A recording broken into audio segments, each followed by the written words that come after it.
And I have the enormous pleasure at this moment to introduce our new president, Jane Fernandes. Thank you. Good evening, everybody. It's my honor to be here to speak to you tonight in the first State of the College address. I want to say that I had heard about Catherine Jordan's famous fundraising hat, but now that I've seen it in real life, she's even more impressive than I was told. So I appreciate knowing about her magic hat and ability to fundraise. And I appreciate all the generosity I've seen from you and the great support you as alumni are showing for Antioch. So yes, my name's Jane Fernandes and my pronouns are she, her, or they, them. I've been your president since August 16th, and I've enjoyed meeting people, getting to know my team, touring the campus, and enjoying Yellow Springs. But each night when I walk home, I'm really amazed at the night sky here in Yellow Springs with very bright moon and very clear stars. And that sight has been very centering for me in my time so far. I've worked in education at all levels for 35 years in a lot of different settings. But my aspiration is to foster rich educational environments where no one is so impoverished that they cannot be their whole selves. And that opportunity is what drew me to Antioch. Phrase my mother has been running through my mind these days. She used to say all the time, Jane, you are good, but, or actually, no, she didn't say this. She said, Jane, you are good and you can be even better. And that applies to Antioch today. Of course, that will require help and support of alumni, benefactors, and friends across the decades. You are all Antiochians, and we will be better together. I'm thrilled with the appointment of Shane Creeping Bear from the class of 2008 as our new Dean of Admission. And we have the opportunity with Dean Creeping Bear to increase enrollment, which currently stands at 132 students. He will take an incremental approach to enrollment growth.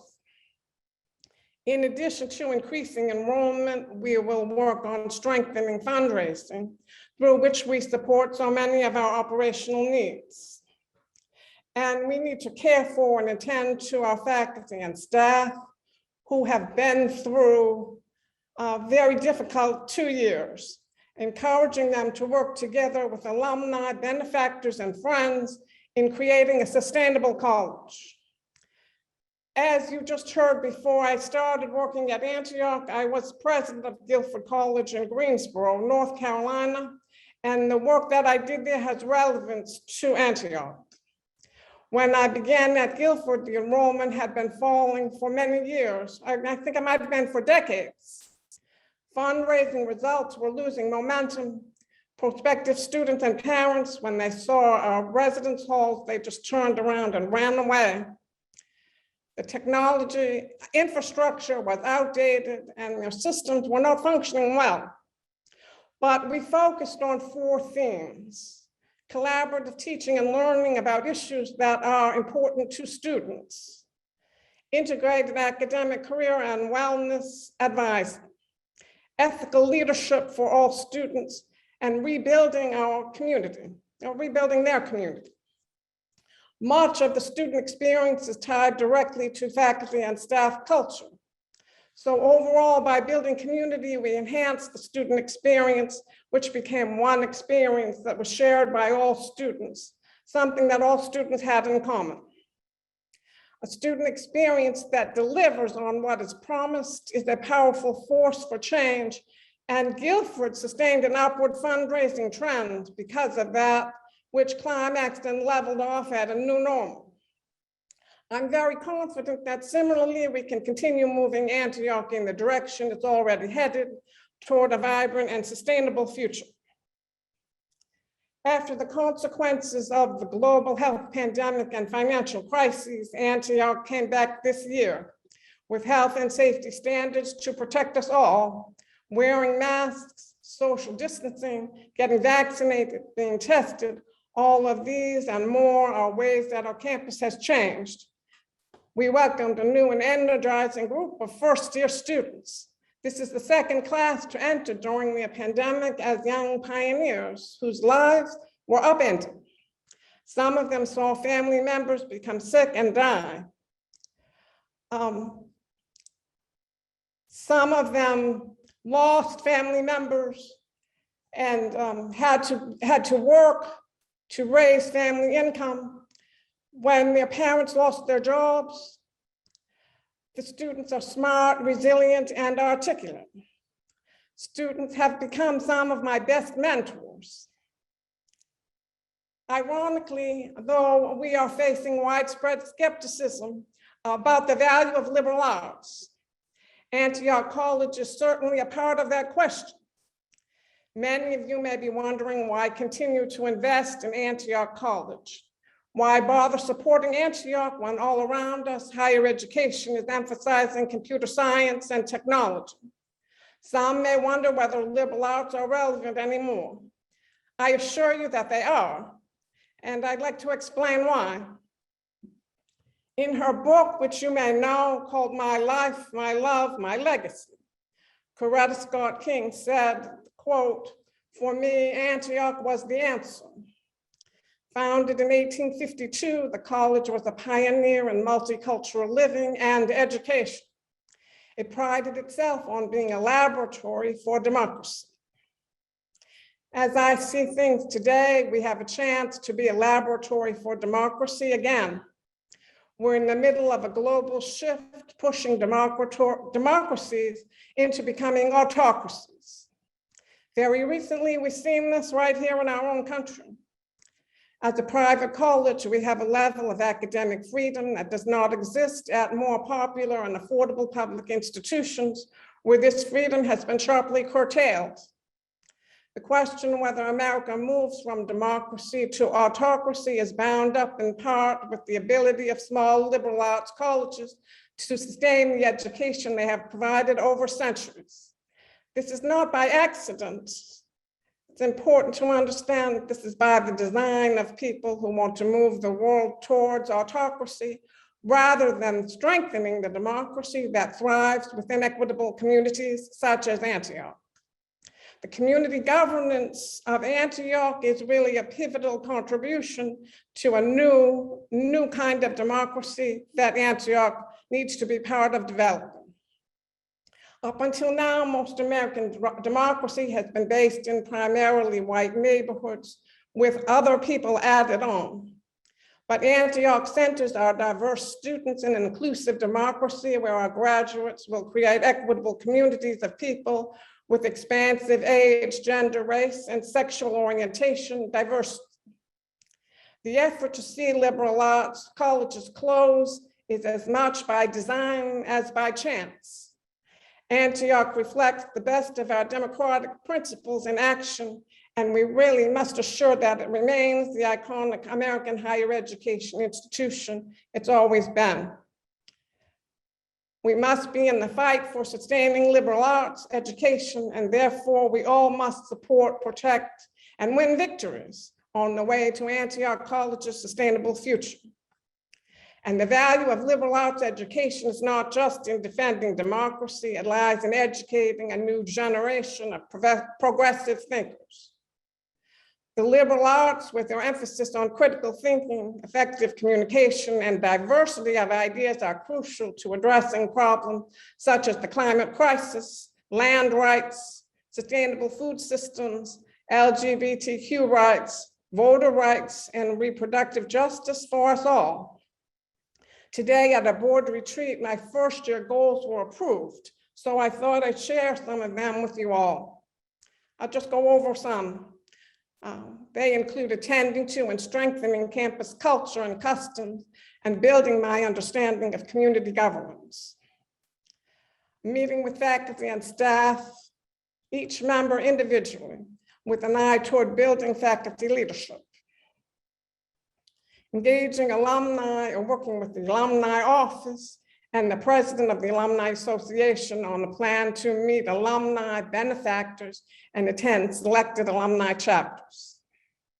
Increasing enrollment through incremental growth and admissions planning.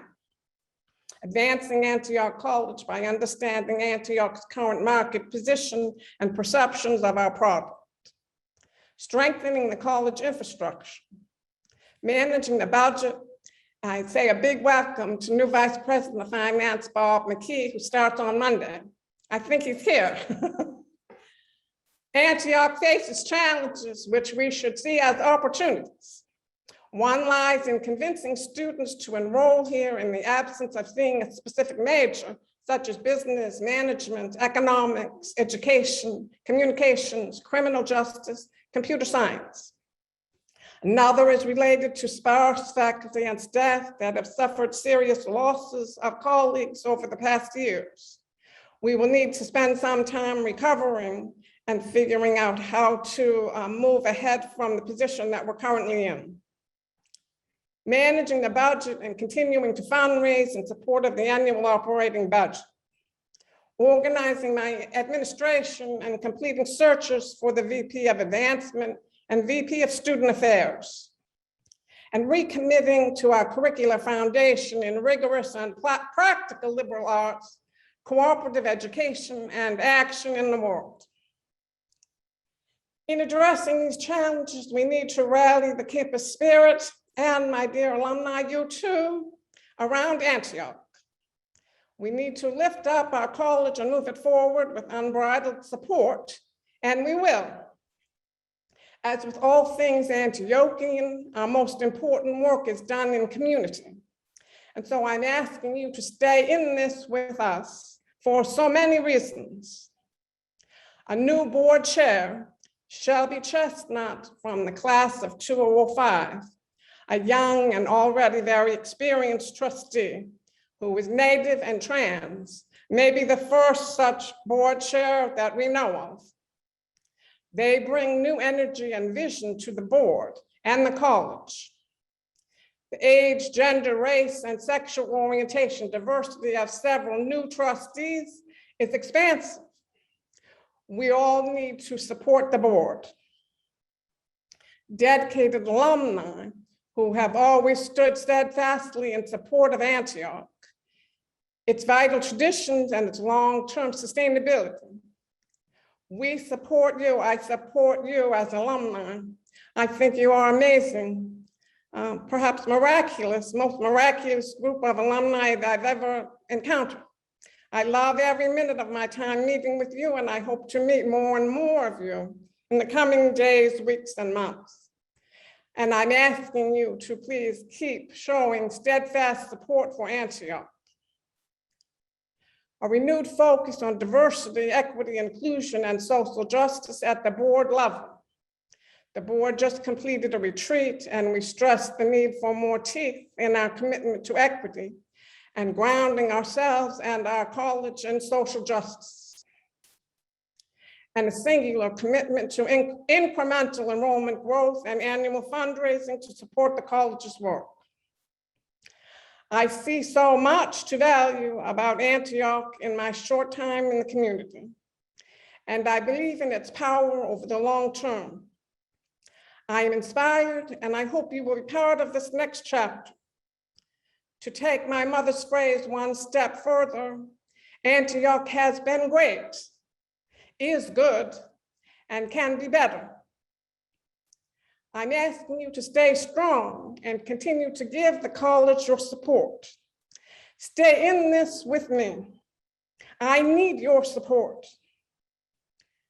I want to express my thanks to everyone who helped to plan this event, all of the people in advancement and others throughout the college who gave all of their effort to bring off this amazingly large Zoom meeting and made it work so very well.